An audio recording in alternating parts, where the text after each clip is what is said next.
went for was because if there's an availability of farming practices that are at the highest echelon for any agricultural product, why would you not go for that, right? I mean, that just doesn't make any sense. So for us, especially with wine grapes, we talk about this concept of terroir, and I think at the end of the day, if you're going to magnify that sense of terroir, you have to be as quiet as possible and work with nature symbiotically in a very cyclical manner. I mean, it's just all logic in a way. So it's hard to argue not to do it, especially considering we live here.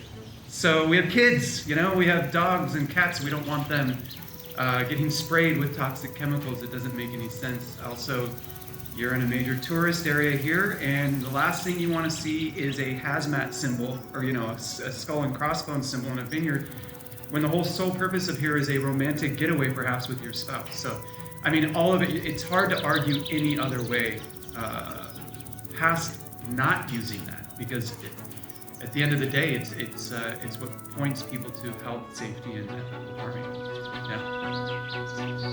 Yeah.